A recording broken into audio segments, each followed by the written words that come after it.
এই সভা এভাবে সমাপ্ত হতে পারে না।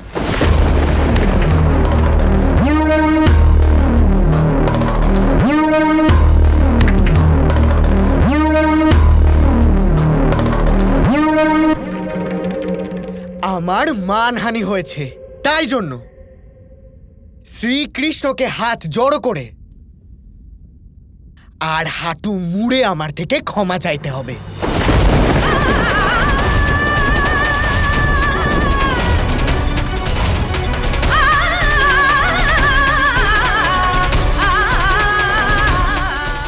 অসাধারণ চাল শাম্ব। সমগ্র দ্বারকার সামনে নত করো কৃষ্ণকে। নিজেই সমাপ্ত হবে কৃষ্ণ। আমার বিরুদ্ধে এত বড় অভিযোগ করে কয়েদিদের মতো আমাকে কাঠগোড়াতে দাঁড় করানো হলো, তার জন্য ক্ষমা তো চাইতেই হবে। যিনি ধর্ম স্থাপনার জন্য পূজিত হন, তিনি অধর্ম করলেন, তার জন্যেও ক্ষমা চাইতে হবে।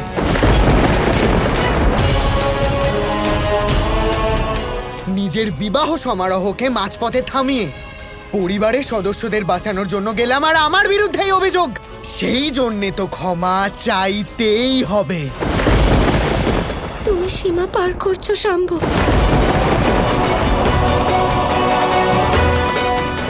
একটু আগেই কে যেন বলছিলেন যে পারিবারিক ব্যাপারের মাঝে তার কথা বলা উচিত না,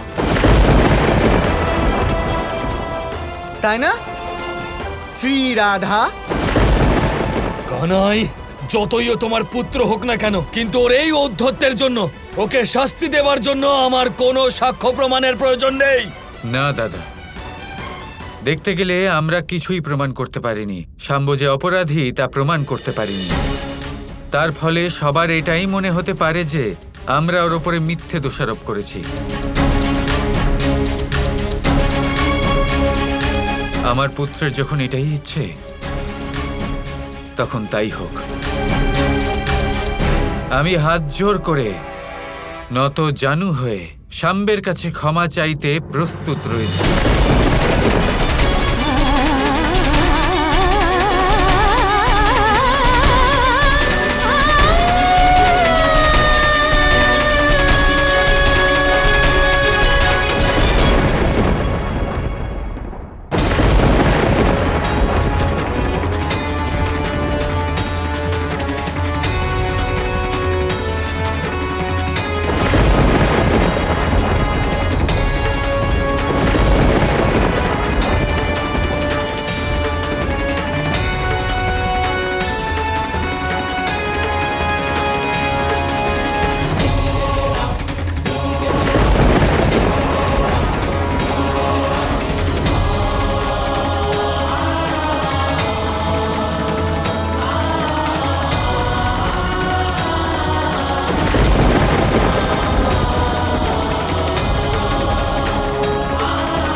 অনেক হয়েছে।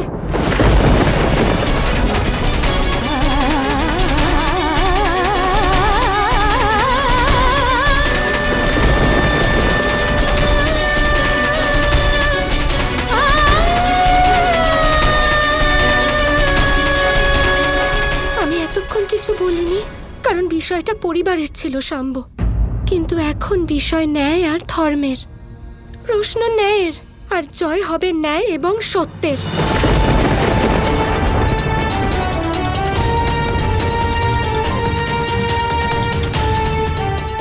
কৃষ্ণ স্বয়ং ধর্ম শাম্ব, আর তুমি ধর্মকে নিজের সামনে নত করতে চাইছো। হ্যাঁ, আমি তোমার পরিবার নই, কিন্তু আমি সত্যের সাথে থাকবো।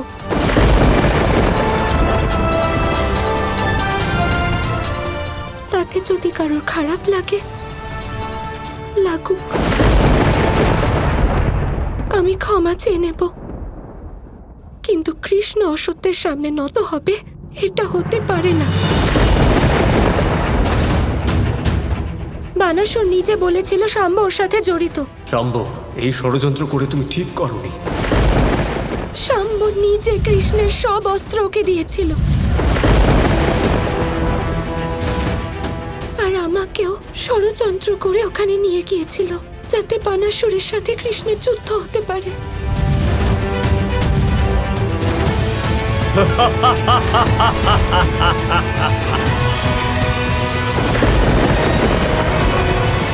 মহাদেব এবং কৃষ্ণের যুদ্ধের জন্য দায়ী হলো শাম্ব।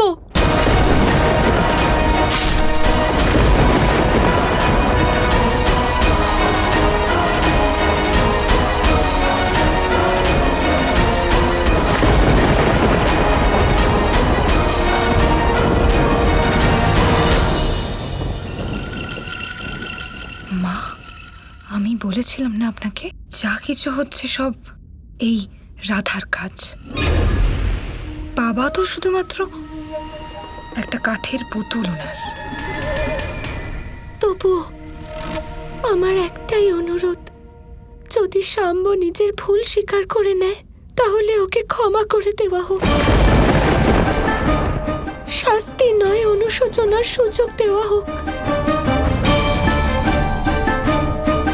শাম্ব, মেনে নাও যে এইসব তুমি করেছো। ব্যাস রাধা,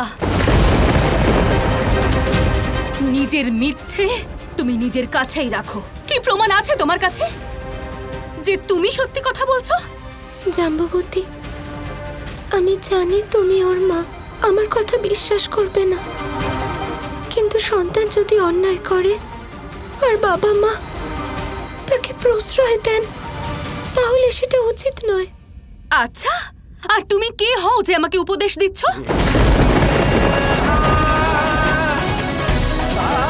তুমি দ্বারকাতে আছো কেন? কে? দ্বারকার প্রজা পরিবার হয়? আপনারাই বলুন না, কে হয় ইনি দ্বারকাধীশের? স্ত্রী? মন্ত্রী? কি অধিকার আছে এনার এই রাজসভাতে নিজের বক্তব্য রাখার? যদি ওনার পরিচয় কেউ দিতে পারে তবেই আমি ওনার সাথে এই সভাতে কথা বলবো, নয়তো উনি শ্রীকৃষ্ণ পত্নীর সামনে দাঁড়িয়ে থাকারও যোগ্য নন।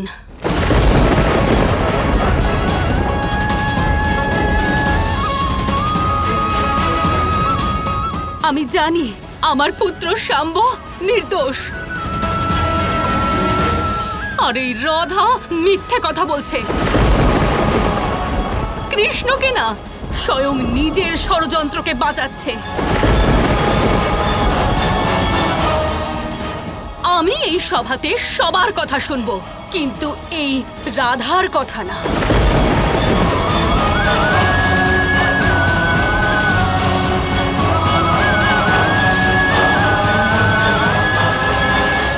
বারবার কি এই সংসার সম্পর্কের নামই জানতে চাইবে?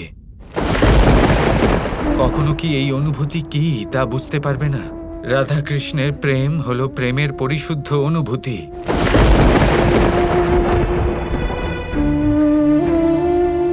এ হলো সেই প্রেম যা সংসারের সকল বন্ধনেরও ঊর্ধ্বে, সকল বিকার থেকে মুক্ত। এ হলো পবিত্রতার পরাকাষ্ঠা।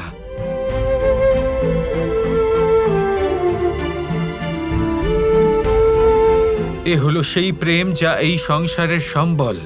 এ হলো সেই প্রেম যা অনন্ত। এ হলো সেই প্রেম যা সমস্ত নামের ঊর্ধ্বে এই অনুভূতিতে বিরাজমান। আপনারা নাম কেন জানতে চান? এই অনুভূতিকে কেন বুঝতে পারেন না?